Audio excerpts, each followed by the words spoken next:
So নমস্কার বন্ধুরা, আমি চিরঞ্জিত। আজকে ভিডিওতে আমরা আলোচনা করব পুরো মিডল ইস্টে, পুরো দুনিয়াতে কিন্তু এখন যুদ্ধের পরিস্থিতি। কোনো একটা দেশ কিন্তু বাকি যাচ্ছে না।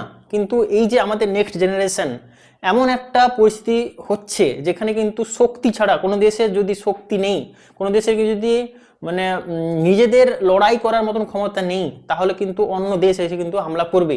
আপনারা যেটা জানেন, ইরানের সাথে কিন্তু ইসরায়েল এবং আমেরিকা যৌথভাবে কিন্তু হামলা করেছে, এবং এর প্রতিক্রিয়া স্বরূপ ইরান কিন্তু মানে এত বড় তাদের কিন্তু ক্ষেপণাস্ত্র নেই যে ওরা কি করবে, আমেরিকাকে ডাইরেক্ট হামলা করবে। এই জন্য ওরা কি করছে, যে আমেরিকার যত ক্যাম্পগুলি আছে, মানে military camp, military air base যত আছে, ওইগুলো কিন্তু হামলা করছে কাদের উপর, ওই সৌদি আরব হয়ে যাক, কুয়েত, কাতার, ওমেন, বেহরিন, যত মিডল ইস্টে যত মুসলিম দেশগুলি আছে এবং যাদের কাছে তেল আছে, ঠিক আছে, তাদের উপর কিন্তু হামলা করছে।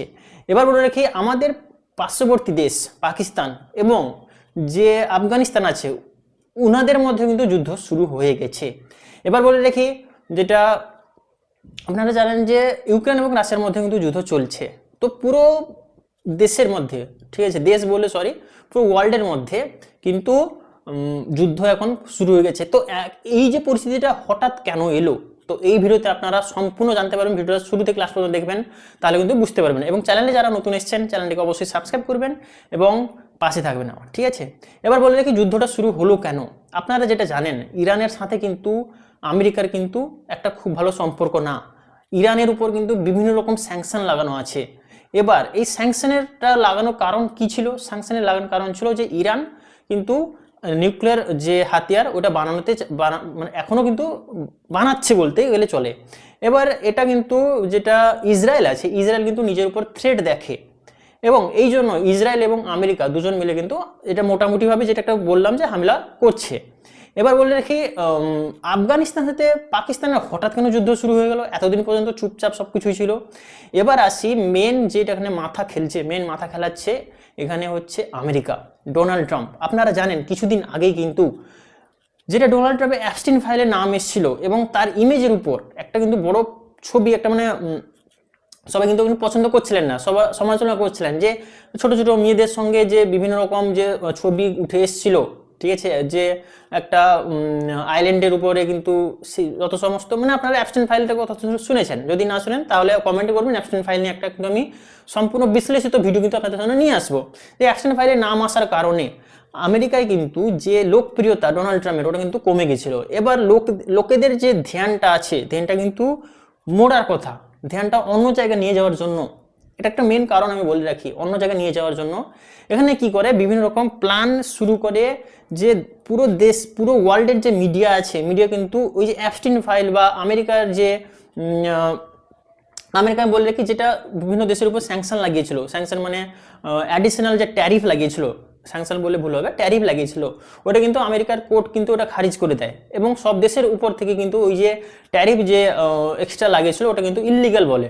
তো এটাও একটা কিন্তু আমেরিকার যে জনতার কাছে এটা কিন্তু ডোনাল্ড ট্রাম্পের যে ছবিটা কিন্তু এটা কিন্তু একটু ক্ষত পৌঁছিল। এই যে ইমেজটাকে শুধরানোর জন্য একটা কি করে, একটা পুরো ওয়ার্ল্ডের দেশের মানুষের যে চোখ অন্য নিউজে কিন্তু নিয়ে যাওয়া, অন্য দিকে ট্রান্সফার করা, এটা একটা কিন্তু মেন কারণ। এটা আপনাদের কিন্তু জানতে হবে। আমেরিকা সব কিছু যে যত কিছুই করে বিভিন্ন রকম প্ল্যান করেই করে, ঠিক আছে, এটা একটা বড় কারণ। আর একটা কারণ হচ্ছে ইসরায়েলও চায় কিন্তু ইরান কোনোদিন এতটা সামর্থ্য না হয়ে উঠুক, বা এতটা না হয়ে উঠুক যে নিউক্লিয়ার পাওয়ার একটা নেশন হয়ে যাক। তাতে কি হবে, পুরো মিডল ইস্টে কিন্তু একটা পাওয়ার ব্যালেন্স কিন্তু থাকবে না, এদিক ওদিক ডামাডোল হয়ে যাবে। আর ইরানও কিন্তু খুব শীঘ্রই কিন্তু এটা করতে যাচ্ছিল, বাট এখন যে পরিস্থিতি দেখা যাচ্ছে, এখন 26শে ফেব্রুয়ারি কিন্তু ইসরায়েল এবং আমেরিকা দুজন মিলে কিন্তু প্রচুর স্ট্রাইক করে, প্রচুর।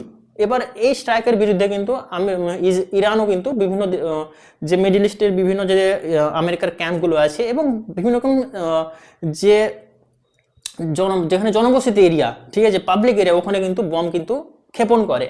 এটা তো আপনারা জানেন। আমেরিকার সাথে এটা তো আমি একটা বুঝিয়ে দিলাম আপনাদের, ছোট একটা ইয়ে। এবার এতে কিন্তু ওনাদের যে খামেনেই যিনি আছেন, খামেনেই কিন্তু মারা যান, এবং নেক্সট যে ওনাদের লিডার আছে শিয়া মুসলিমদের, ওখানেও হয়ে যায়। এবার বড় প্রশ্ন একটা এখানে আসে যে এই যুদ্ধ কতদিন পর্যন্ত চলবে। এই যুদ্ধ কিন্তু প্রচুর, মানে আমি বলছি যুদ্ধ কিন্তু শেষ হবে না, বা আমেরিকা কিন্তু এখানে ডোনাল্ড ট্রাম্প টাকও করবে না। কারণ আমি বলে দিচ্ছি এই যুদ্ধ চলবে, কারণ একটা ইন্টারভিউতে যখন আমেরিকার প্রেসিডেন্ট ডোনাল্ড ট্রাম্পকে জিজ্ঞাসা করা হয় যে এই যুদ্ধ কিন্তু কি আপনি মাঝখানে টাকু করবেন, কিন্তু ওখানে কিন্তু উনি সোজা কথা বলে দেন আমরা কিন্তু এখানে টাকু করব না, বা আমরা যুদ্ধ করতে করতে হাঁপিয়ে যাব না। এই যে হাঁপিয়ে যাওয়ার কথাটা একটু উল্লেখ করে। এবার বিভিন্ন কিছু মাধ্যমে রিপোর্টার কিন্তু ওখানে জিজ্ঞাসা করেন যে আপনারা কি সেনা যে বল আছে বা সেনা শক্তি বা সৈন্যদের কিন্তু আপনাদের কিন্তু ওখানে নামাবেন ইরানে। তো এর কিছু স্পষ্ট জবাব দেয়নি, কিন্তু এর মানে বোঝা যাচ্ছে যে ইরান এখন কিন্তু যুদ্ধে জড়িত থাকবে। এবার ইরানের কাছেও কিন্তু বড় বড় হাতিয়ার আছে। হাতিয়ার বলতে আমি বলে রাখি ইন্টারকন্টিনেন্টাল ব্যালিস্টিক মিসাইলও কিন্তু ইরানের কাছে আছে। ইরান কিন্তু সেগুলো কিন্তু এখনো পর্যন্ত উৎক্ষেপণ করেনি। এবার ইরানের কাছে আরও একটা মানে একটা মেন হাতিয়ার আছে, যেটা হচ্ছে যে জাহাজের যে রুটগুলো আছে ওটা কিন্তু ওগুলো ব্লক করে দিয়েছে। ইতিমধ্যে কিন্তু ব্লক হয়ে গেছে জাহাজের রুটটা, আপনারা যেটা খবর পেয়ে গেছেন। তো এইখানে এই যে জাহাজের রুট যেটা বন্ধ হয়ে যাওয়ার কারণে কিন্তু দেশে কিন্তু আপনাদের জানেন যে পুরো যে অয়েল যেটা সাপ্লাই মিডল ইস্ট কিন্তু পুরো যে ওয়ার্ল্ডকে, পুরো পৃথিবীর যে যত আমি বলি ইঞ্জিন মানে দিল, হার্ট যেটা বলি, কিন্তু ওই তেল থেকেই চলে। এবার এই তেলটাকে যদি আটকে দেয় তাহলে কি হবে বলো তো, তেলের দাম বাড়বে। এবার মনোপলি এখানে কে কামাবে তেল, এখানে বিভিন্ন রকম আমি তোমাদের একটা বলে রাখি, যখন তেলের দাম বাড়বে, আমেরিকা কিন্তু নিজেও কিন্তু তেল উৎপাদন করে, ওখানে কিন্তু স্টক করে রেখেছে। এবার তেলের যখন দাম বাড়বে আমেরিকা কিন্তু তেল বেচে খুব মুনাফা অর্জন করবে। এবার এর দিকে বলে রাখি ভারতকে কিন্তু আমেরিকা বারণ করে রেখেছে তুমি কিন্তু রাশিয়া থেকে সস্তা তেল কিনবে না। এবার দেখা যাক যদি ভারত নিজের হিতের জন্য কিছুই করতে পারে, এবার দেখা যাবে যে আমেরিকার যে আমি আপনাদের মাইন্ডসেটটা বুঝতে পেরেছি কিনা এই ভিডিওতে আপনারা যদি বুঝতে পারেন তাহলে আমার কথাটা একটু রিলেট করতে পারবেন। এবার আমেরিকা এবার পাকিস্তানের কাছে আছে, পাকিস্তান এবং আফগানিস্তানের যুদ্ধ শুরু হয়ে গেছে। এবার সবাই অনেকেই বলছেন যে আফগানিস্তানের কিন্তু যে আফগানিস্তানের নূর খান এয়ারবেস, পাকিস্তানের নূর খান এয়ারবেসে কিন্তু হামলা করেছে ইতিমধ্যেই, একটা মিসাইল যেটা হয়ে মিসাইল কিন্তু ওইখানে আক্রমণ করেছে এবং নূর খান এয়ারবেসে কিন্তু এখানে স্ট্রাইক করেছে।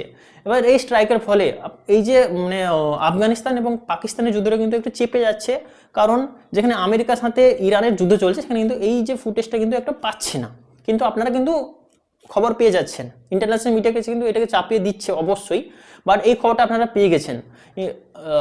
তো এইখানেও একটা জিওপলিটিক্স আছে, জিওপলিটিক্স চলছে এখানে। তো এই ভিডিওটা আর লম্বা করবো না, নেক্সট ভিডিওতে আমি কভার করবো। এই ভিডিওতে যদি ভালো ভিউস আসে, একটু রিচ পায়, তাহলে কিন্তু ভিডিওটা বানাবো। আর আমার যদি বোঝানোর যে আপনাদের যে প্রক্রিয়াটা যদি ভালো লাগে থাকে, অবশ্যই চ্যানেলটিকে সাবস্ক্রাইব করবেন, ভিডিওটিকে লাইক করবেন। দেখা হচ্ছে না ভিডিওতে। জয় হিন্দ, বন্দে মাতরম।